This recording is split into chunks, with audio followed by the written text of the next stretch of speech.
You're listening to Live Wild Radio, the part-time adventure podcast. Join us as we explore how outdoor adventures build mind, body, and spirit.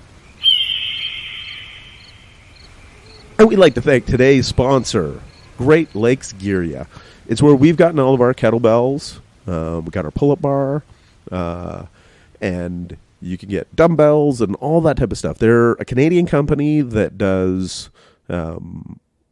really well-made cast iron kettlebells, but they also do competition bells now.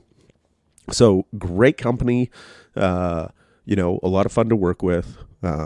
We've been using their gear for years. Pretty much our entire gym is Great Lakes Gear equipment.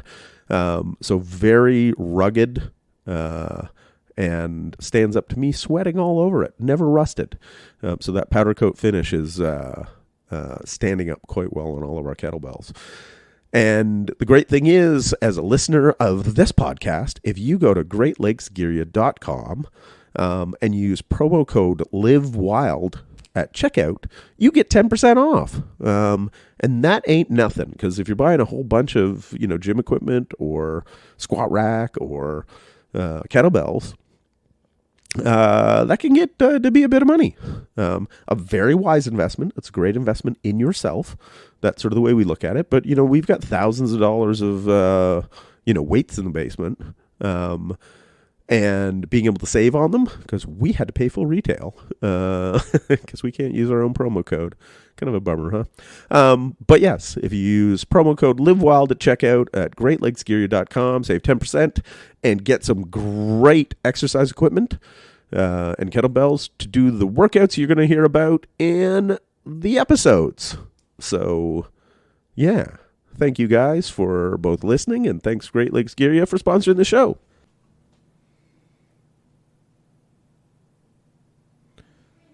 Welcome back to Live Wild Radio.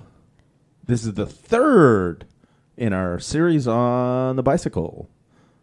And what are we going to talk about today? Training for bike. Training on your bike. I guess, how do you put it? I like the idea of putting it as how to use your bicycle to optimize your health and fitness. That sounds good, right? Pretty much. Yeah. So you have a bike. We convinced you how important a bike is, how useful of a tool it is. Then you've listened to our episode on all the little tips and tricks and things to know about fitting your bike to make it more comfortable. Mm-hmm. And now we're actually going to talk about how to use it to train actual workouts. So let's have Catherine start it off. What do you mainly use your bike for? Yeah, so I use it for sanity purposes, mental health. No, but I mean from a training standpoint. I'm joking. Oh, okay. But I'm serious. No, serious, it has those benefits. But from a training perspective, zone 2 training. Because for me, I find that I measure my heart rate. So I have a sense of where my zone 2 is. Basically, it's when I can have a conversation, but I need a breath of air. Yeah. In that same sentence. Short sentences. And so for me, that's around 145 beats per minute. Anyhow, but again, it's always based on the breath when you're speaking. So that kind of training, we've heard a lot of studies and accolades, or emphasis from Peter Attia and others about is great for foundational fitness. They were talking about the coach for, I forget what his name is, for the Tour de France, and how his coach basically focused on zone 2 training and VO2 max training. Yeah. I think 80% of his training was zone 2. So the idea is that it elevates your endurance and your base fitness across the board. And that's why back in the day we used to call it base building. Right. Before everybody started calling it zone 2. It was building your base. So I do that about 3-4 times a week for about an hour on road bike. And then one day a week we go for a longer ride. Mm-hmm. It's around zone 2. And there's going to be elements or bits and pieces of higher cycling, higher intensity. Higher intensity. Sometimes I do sprints. Basically, I count my pedal strokes, about 50 pedal strokes in total. And at first when you told me to do that, do it, you said do it for 20 seconds. I just basically did 50 pedal strokes, waiting until my heart rate got down, or waited 2.5 minutes. And my heart rate adjusts, gets back, recovers very quickly. Mm-hmm. Do it again, do it like 4 or 5 times, I think, or 6 times, you said, in an hour's ride.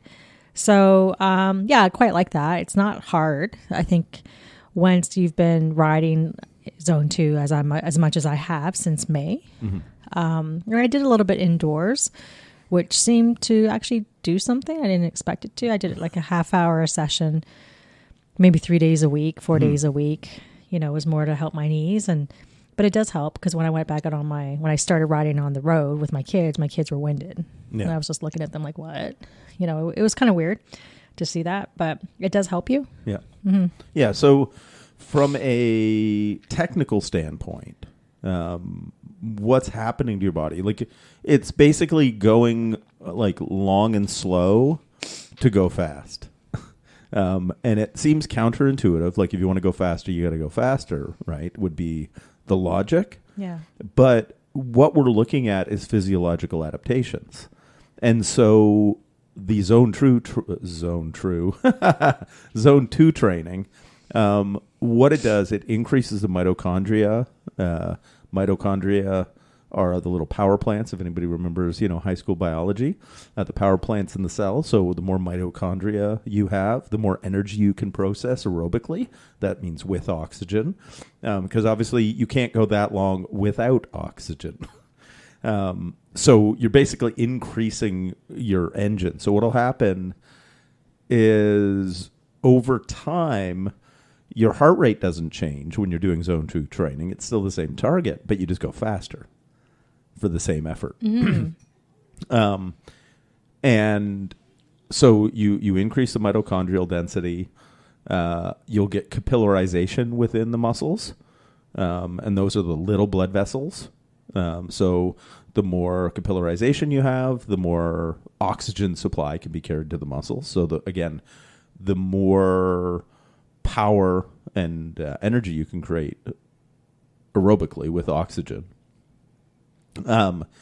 And the other thing of having a big aerobic base is when you do a hard effort, you recover way quicker from it, right? That's why even people whose primary sport of interest is something, that's like short duration, strength athletes, stuff where you're going shorter but really, really hard.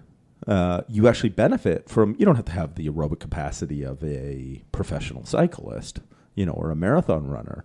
But having an increased aerobic capacity means you're going to recover quicker from your hard efforts.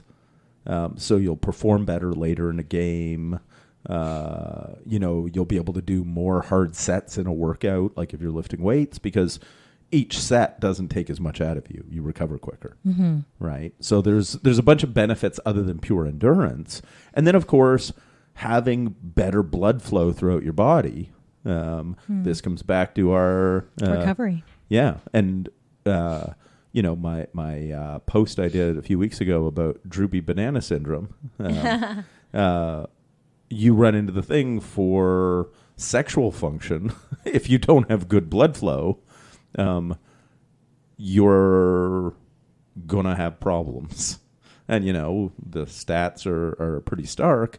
40% of the men over 40, 50% of the men over 50, 60% of the men over 60 run into problems in that department.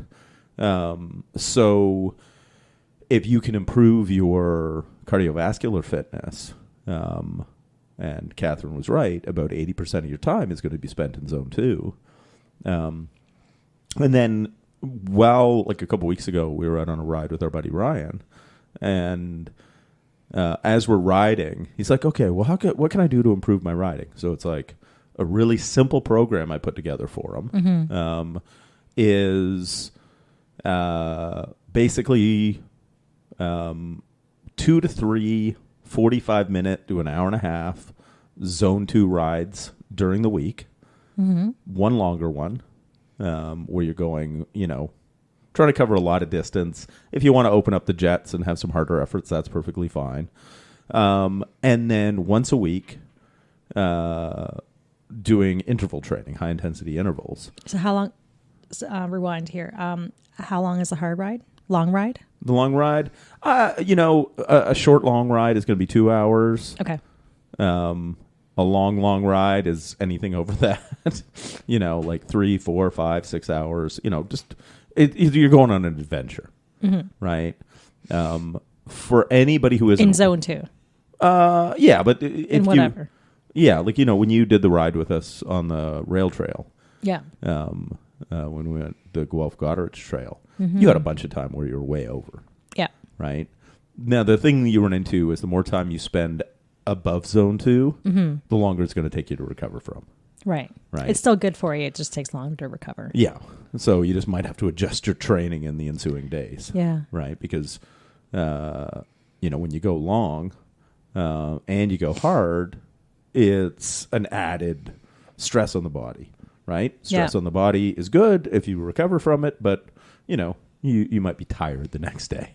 So just as a quick tangent, because I spoke to my dietitian today to help with my efforts of weight loss, and something that she said to me that was interesting, she was really dissecting my life and my lifestyle and my exercise.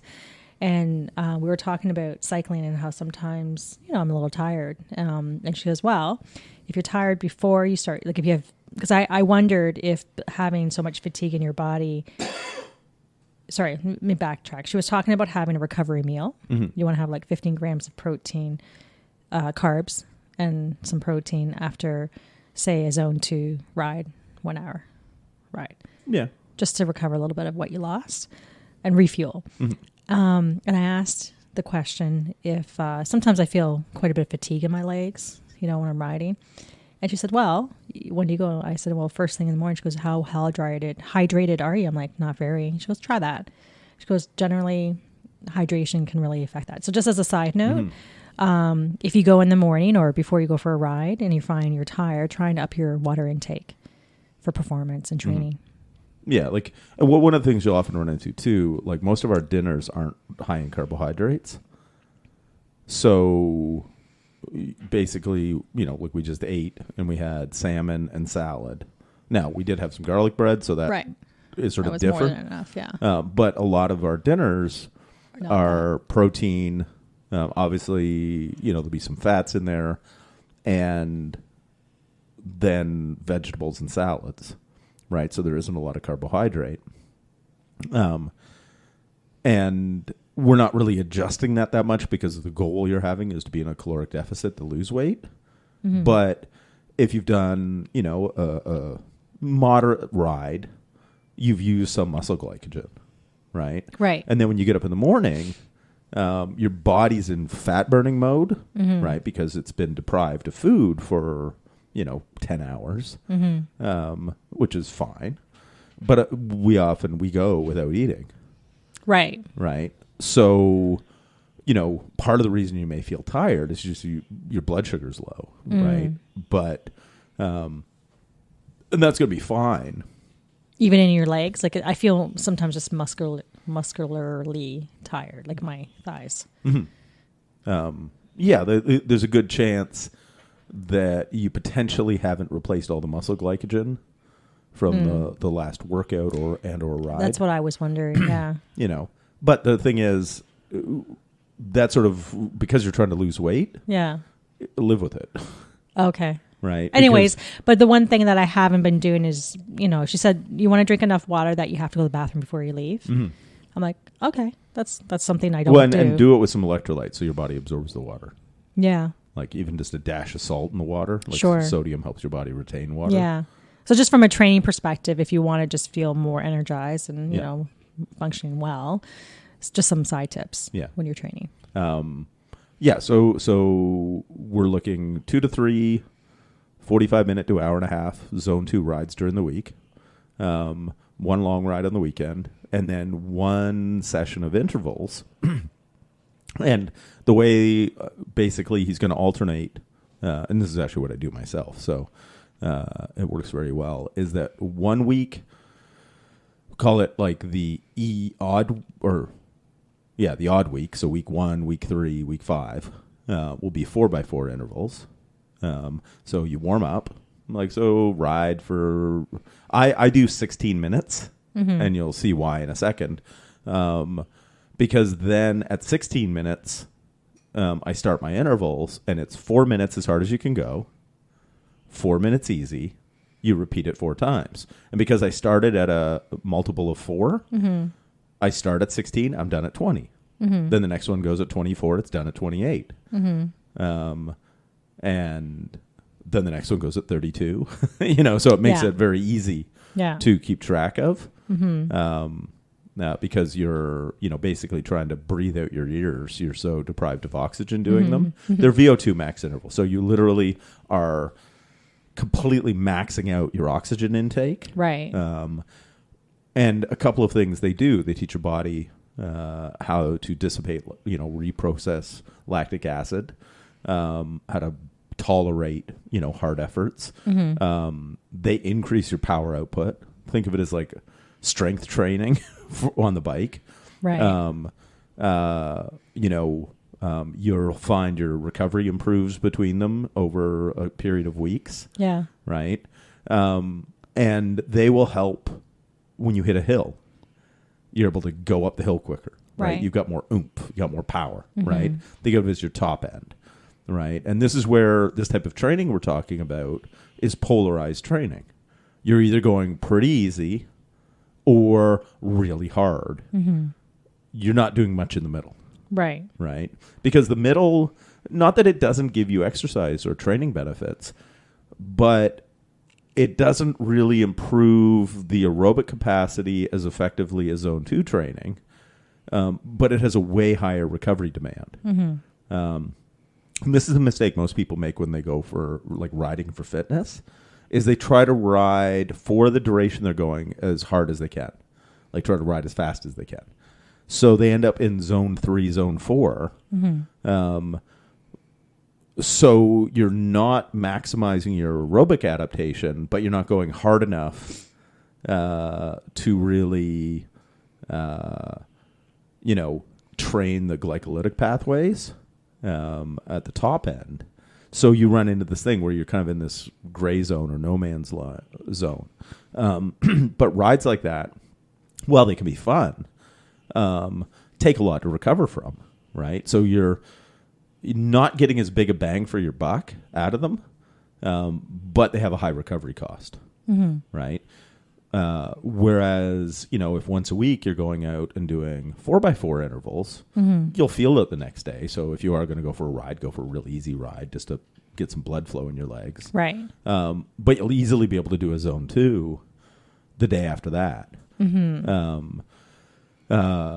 And then on the alternate weeks, we'll call those the even so weeks. So the real easy ride after that 4x4 is not even a zone 2 ride. No, if you feel up to it, sure. Right. But a lot of times you're just fatigued. You're just moving your legs just to get the blood flowing. Yeah, Got it. Okay. Yeah. And, you could also just go for a walk, go sit in the sauna. Upcoming episodes, by the way. But then on the alternate weeks, the even weeks, it's the 20 to 30 second sprints Catherine was talking about. And you'll have anywhere from 2.5, 3.5 minute recovery between. You want to be fully recovered in between so that you can put maximum effort into those sprints. And they're working on your acceleration ability. Acceleration is a skill. Fast twitch muscle fibers need to be trained. So they don't hurt as much as 4x4 intervals do because you're not doing them as long. And, you start with 6. And then every second week you add one. And that translates into a 10-week training program. And, the goal, make your weekend, say your Sunday ride, gradually make it a little longer. I do my intervals on Wednesday. Right, to give you the recovery, from the longer ride on the weekend. Yeah. And then everything else is zone 2. That's true, because once you usually do your longer ride, if it takes anything out of you, you want to take a few days to to recover from that too. Yeah. And that's where, Okay. because the thing is, like a zone 2 ride, especially if you get some carbs and protein in your system afterwards, like if you had a protein shake and a bagel, you'll run into the thing where you're replenishing, the glycogen you burned easily there. But like a zone 2 ride that's an hour long will only take you like 12 hours to recover from. Whereas if you do a 3-hour ride with some hard hills, or just bigger hills on the weekend, that could take you a couple days to recover from, right? Of course, yeah. And the same thing with your intervals. So when people start off with zone 2 training, if they haven't done any cycling, how long would you recommend they start with? 20 to 30 minutes. Okay. The adaptations will come pretty quickly. They do. Yeah. But it's one of those things. Like if you think about like the recommendation is like a minimum of, and this is the recommendation from us, but like, you see it all over, like, 3 30-minute sessions a week. That's it? That's like the bare minimum, right? And the thing you run into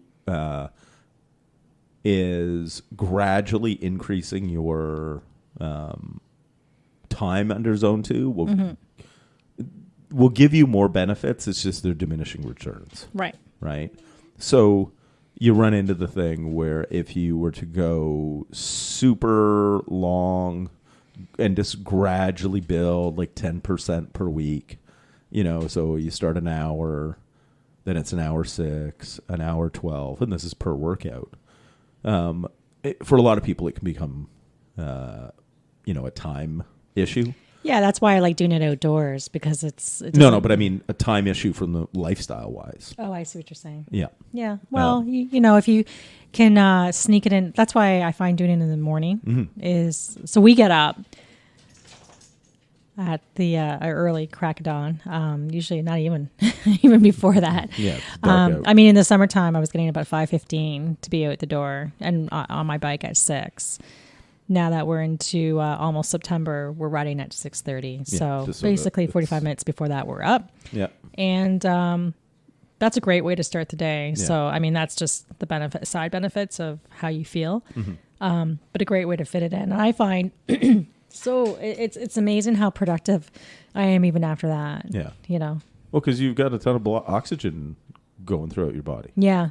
Right? Definitely the energy's there and you're awake and you're ready to go. And you're like, okay, I can read the newspaper, can read a book, or, now I go in the sauna.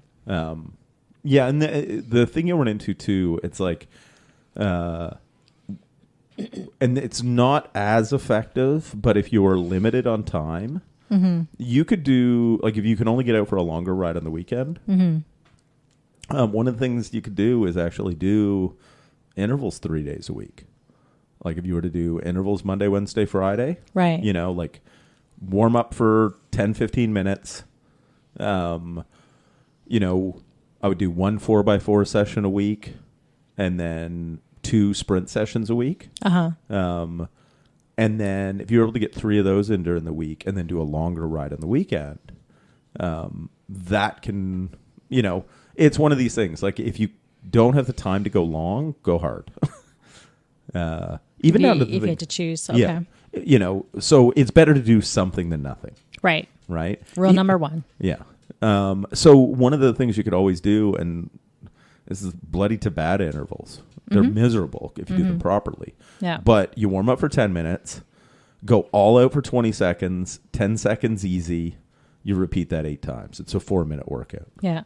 Most people don't do it properly. Tabata got applied to everything, like Tabata push-ups and Tabata jumping jacks, and Yeah. But especially if you've got an indoor bicycle trainer at home, Yeah.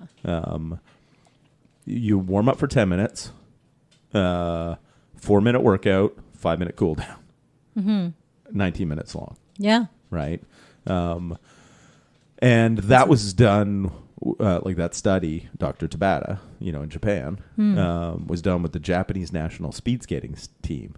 Okay. And they now these are elite level athletes, but they compared to the group that was doing what we'd call zone 2 training. They were doing 60 minutes, Yeah. 5 days a week. Okay.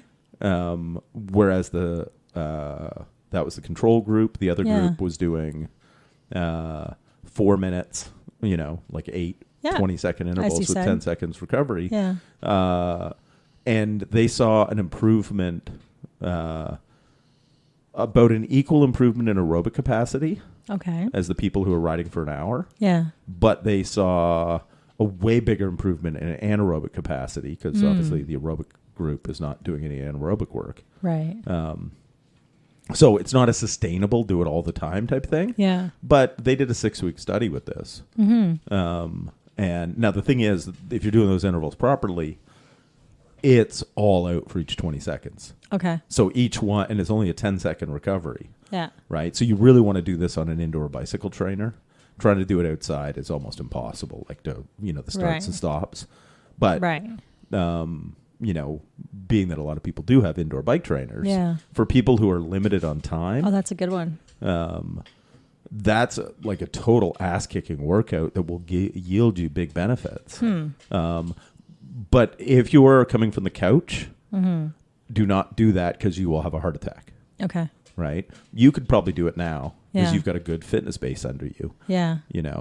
And because you have a bike trainer, Right. you could get a pretty, if you're ever stuck for time, Right. it's like, okay, I've only got half an hour. What am I going to do? Yeah. No, that's right? good. Because That's especially good. when you think about a ride, right? Like if we go ride for an hour in the morning, well, there was a bunch of getting ready part too that's not even factored into that. That's right. Whereas if your bike's on the trainer already. Yeah. The other thing to remember, though, and I know this is talking about recovery, but it's super important so that you feel good and you can continue doing this. For me, and I'd be curious what it is in your experiences for others who don't have knee problems, but for me, at my age and with the issues I have with my knees with osteoarthritis, I find that cycling, even when I start off light, just doing zone 2, always creates enough, my muscles tense up in my thighs and they're tight. They stay tight. So you've got to stretch them, and I do it immediately after I get off my bike. And that's the best time to stretch is after you've worked out. Right. So I do what's called the world's greatest stretch. Do you want to explain it? So go to youtube.com and look up world's greatest stretch. Right. Because it's 3 different stretches to do. It's more than that. Because you got quad, like a hip flexor stretch, a hip stretch. If you bend your rear leg doing the lunge, then it's a quad stretch, and then you got a hamstring stretch. Right. And you're doing some torso rotations. Right. So it's upper thoracic, back, spinal mobility. So it's a bunch of things all thrown into one, kind of done in a neat little series. Side note, because I think this, I will mention this. So, tangent, Winston told me to order a bunch of things off Amazon for our bike touring trip coming up in October. So I did, and I didn't notice that there were these batons. Yeah, steel clubs. Anyway, I just ordered it. And he came in, he's like, oh, why'd you order it? I'm like, well, because it was there. And so I did. One was 5 pounds, one was 10 pounds. So I did the swinging with it in the morning. Yeah.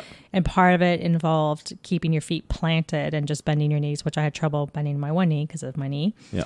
Nevertheless, I actually noticed how much better that mobility, that exercise was for my knees. Yeah. Because in the morning, they're super cranky and tight. Yeah. Inflamed. And that loosened everything up. Yeah. And I swear, going up and down stairs, no pain. Yeah.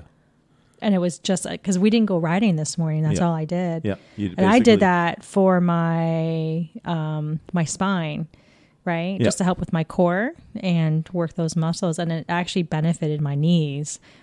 So that was really interesting. Yeah, because the thing is that it's using the exercise called mills with steel clubs. It's a single arm mill. And because there's rotation at the hips, your knees move a little bit.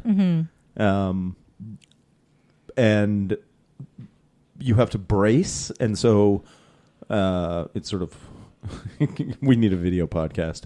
But if you look up, steel club or club bell training, single arm mill, you'll see the movement. But the thing you run into with it is that there's like a twist and brace, but you're keeping your feet pointing forward. Mm-hmm. So you're twisting through the hips and the upper back. And it naturally is going to have a little bit of knee movement. Right. And it is a great way to warm up. It is. Yeah.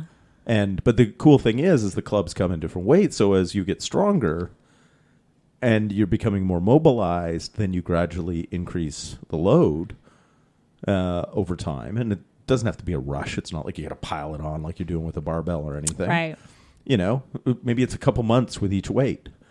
Yeah. And you run into the thing. It's all part of that knitting the body together. Because basically Catherine tweaked her back last week. And so I was looking on Amazon for, because getting some rotational training in. Right. Because if you think about it like a weighted club, it's a lever.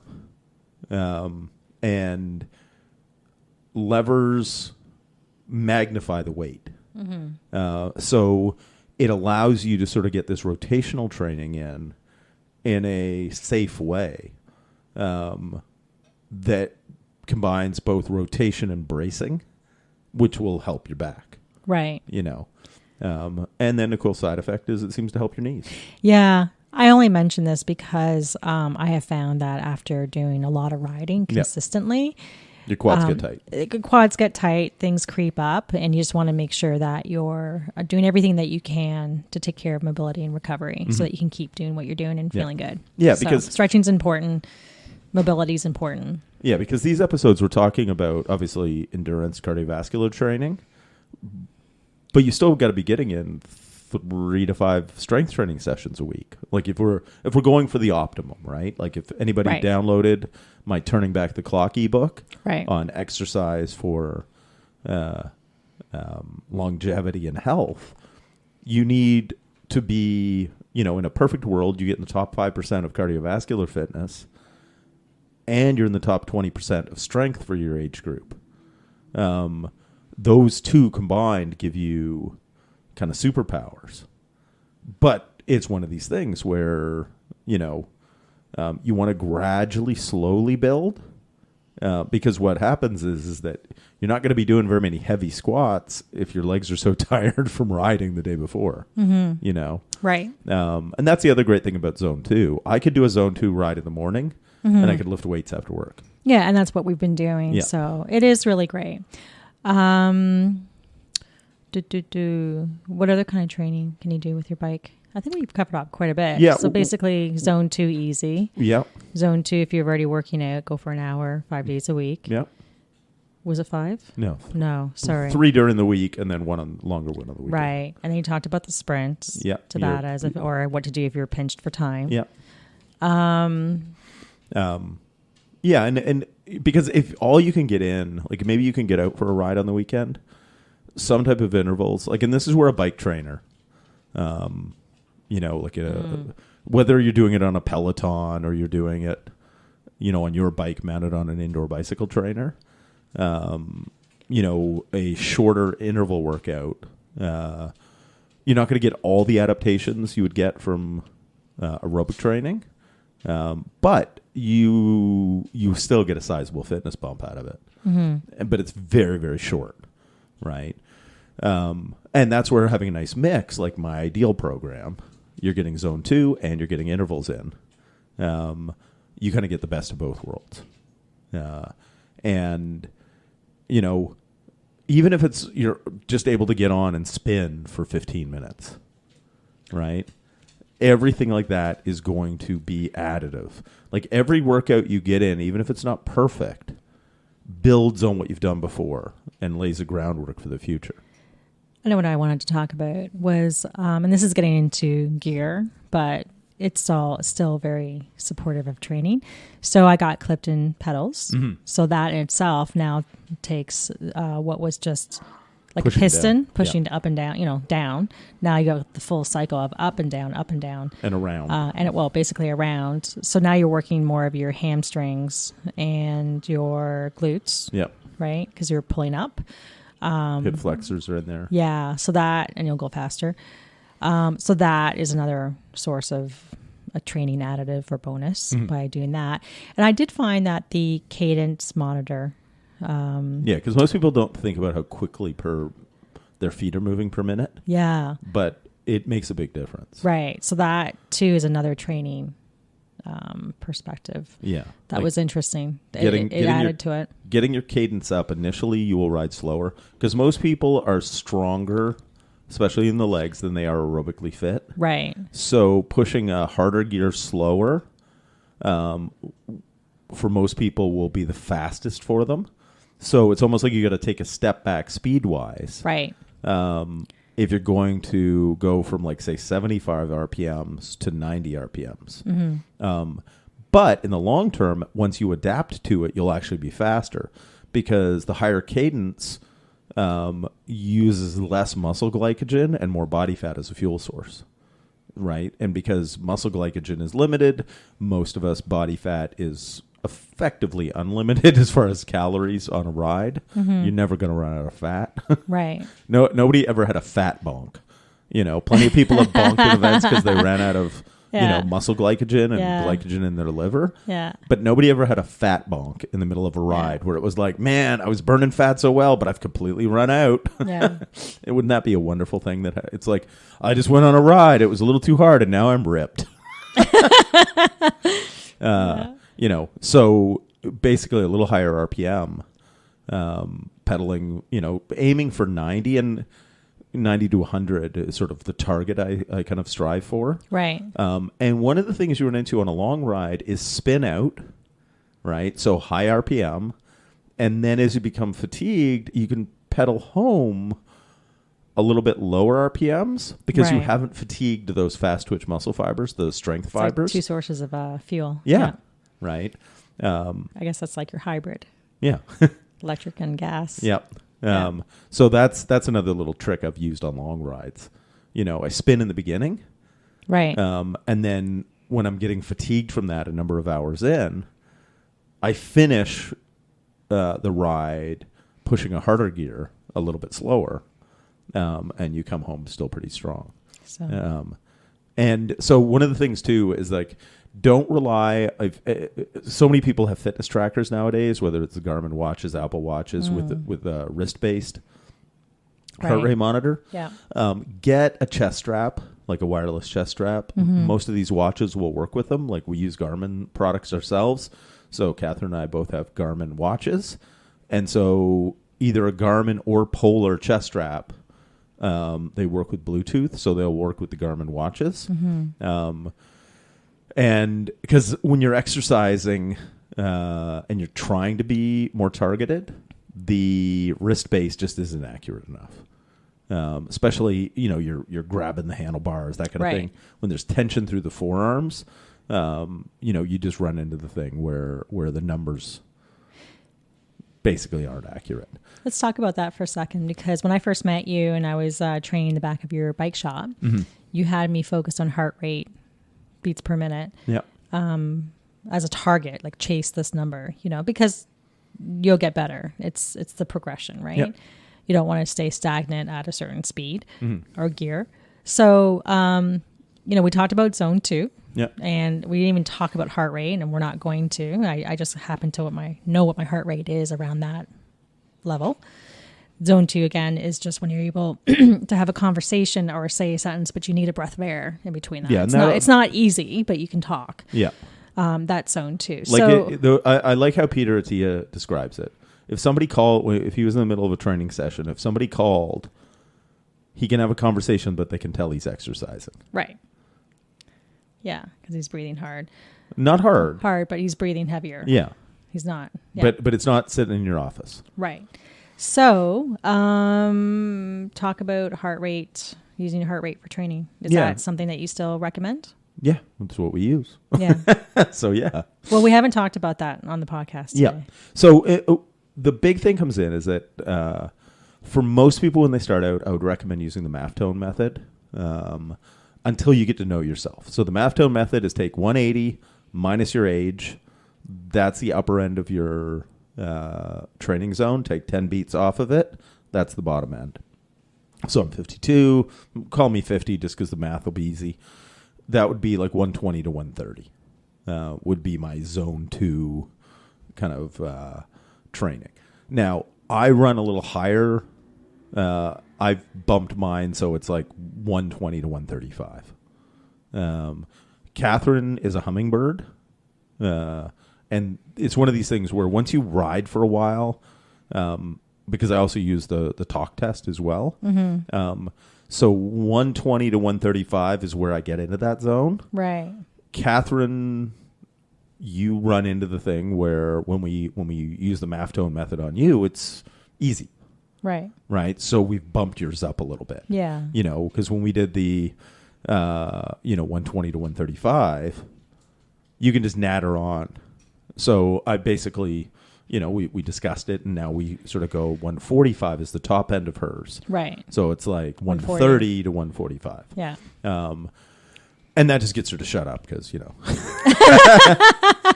Like I talk too much. she enjoys talking during rides. I do. Yeah. I always thought, and it's one of those things, like, I don't understand. Like, we've been on some mountain bike rides where. Oh, yeah. Ryan and I talk. Yeah. It's like, how are you guys not running into trees? No, we chit chat. Yeah. We're not going that fast. We're just chit chatting. And Darcy and I, the first 15 minutes, we're warming up. That's warm up. That's perfect. Yeah. And then, and then if it's a zone 2 ride, you should be able to talk. It's da da da da da da da da da da da. I am like that. I am like that. Like Yeah. when I'm warming up, I'm Yeah. not. It's not easy. Yeah. And so, and sort of as an upper limit too, your legs shouldn't be burning. Right? Like if you're going hard enough that your legs are burning. That happens to me as soon as I get started. But that's just because You're not warmed up. I'm not warmed up. Yeah. Like, I mean, in the middle of the ride. Yeah. If your legs are burning, that's a good indication you're accumulating lactic acid quicker than you can get rid of it. Right. Which is definitely above zone 2. Right. So if you use the heart rate thing as a start, the talk test, and then if your legs start to burn, dial it back a little bit. Right. That's sort of a good, you've actually got more than one bumper there. Right. And then, basically we've got our bumpers in the bowling alley now. Now you can play anywhere in between it. Right. So that's a good way to go with zone 2. And then my other 2 days, where you either do the sprints or the 4x4s, they're pretty straightforward because it's like go as hard as you can. And if you think you're going hard enough, go harder. Yeah. Like I hate them, like particularly the 4x4 intervals because they fucking hurt. But God, they work. Right. But then alternating it every second week, because the 30-second sprints, you might have 5 seconds of your legs burning at the end. Right. But then you got, and I do those every 4 minutes as well, just because I like the timing aspect of it. Yeah. Yeah. So, because I've just got like a little cat eye computer on my bike. Yeah. Catherine's got all the bells and whistles. Yeah. She's got the computerized trainer in the basement. Got the Garmin bike computer, was seriously considering getting power meter pedals. I'm just training old school, Why does somebody want to get power meter pedals? Let's talk about that. I know we were going to do another episode on gadgets, but since we're talking about training. Well, so power meter is measuring the wattage you're putting out, the actual output. So I always equate power meters because some people go by speed, but road conditions, all that stuff can vary, right? So depending on the air, the wind, the road surface, all those things can affect your average speed. But wattage is wattage. This is what you're putting out. Yeah. Right? And when you have both, if you think about heart rate is not what you did. Heart rate is how your body responded to what you did. So if you have wattage and heart rate, now you've got these two. If your wattage is going up and your heart rate's coming down, you're definitely fitter. Right? But I always equate it to weights. If you don't know what weight you're lifting, but you do enough reps and you sort of, basically push yourself, you'll still make progress, right? But if you know what weight you did this workout, right? It was like 250 watts for this amount of time, versus not knowing what weight you did, then you run into the thing. You've just got another training metric that's basically you're able to see and push workout to workout, and not maybe workout to workout, but like week to week, month to month. You're actually able to see, are you pushing harder? If you have workouts where you can't hit your wattage and you can't hit your heart rate, well, then just go for an easy ride. You're just not recovered, right? Like it can be used a bunch of different ways. Okay. Right. That being said, I'm not racing anymore, so I'm not going to spend the money on a power meter. Right. Like you can still get phenomenal fitness, putting in the time. If you're hitting your heart rate zones, spending the time there, you're getting the aerobic adaptations. Could you be a little bit more precise with a power meter? Yeah, but I'm not interested personally.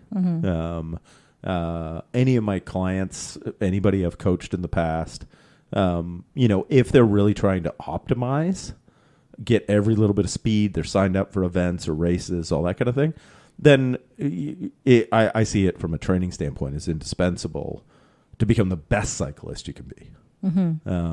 But if you just want to be really good, in great shape, if you are somebody who would be motivated by seeing the numbers, and that gets you to do it, then it can be a useful tool, even if it's not cheap. Right. But because it runs like what? How much?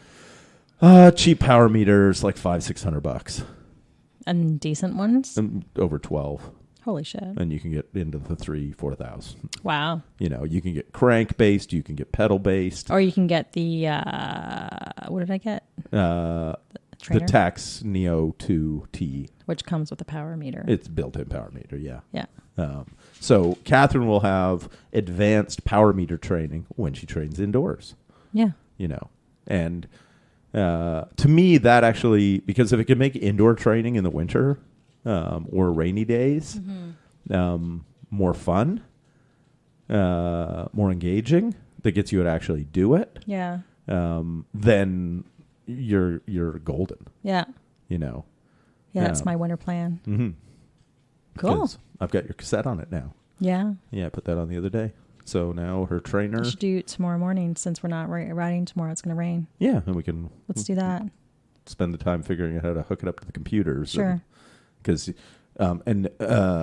just for people, if you do get one of these modern smart trainers, there's a number of different apps you can use with them to like Zwift is the one if you want a lot of community, race people from around the world, all that kind of stuff. But the one I'd recommend for most people would be Ruvi. It's actual high definition video of like race courses from around the world. And like when you hit a hill, the trainer gets harder. You hit cobblestones, Catherine's got the fancy trainer, so it'll vibrate like you're riding on cobblestones. I hate cobblestones, but anyway. Yeah. Yeah. And it's good for mountain biking, road cycling, Yeah. gravel, probably, Yeah. Because it doesn't matter, like, what the terrain is. no. But you're going to It'll run into the thing where. Simulate that. Yeah. Because the reality is, everybody who gravel rides, mountain bikes, most of their training is on road.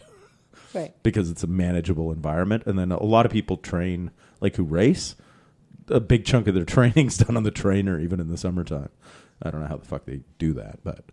Oh, wow. Just their structured intervals and stuff. Yeah. Because okay. you can be exact. But to me, something like Ruvi, because we've also got a non-fancy computerized trainer. Yep. And that'll be what this Porsche Muck's using. I'm just joking because, it's a good trainer. Oh, it is. It's like a Kurt Kinetic super. Other than Catherine's new trainer doesn't make any noise.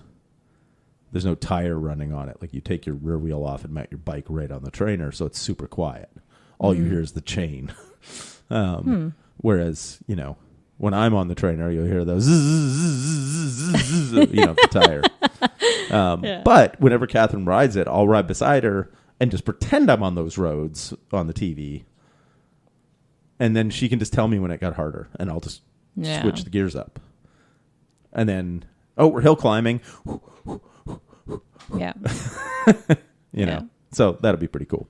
But hopefully you guys got something out of like how to now use your bicycle as a training tool.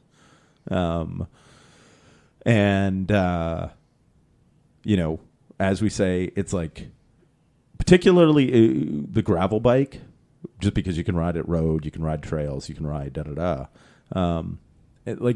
it's such an effective training tool because you're running into the thing where you're able to do both, moderate cardio, super hard cardio, la rides with the kids. Yeah. And it's fun.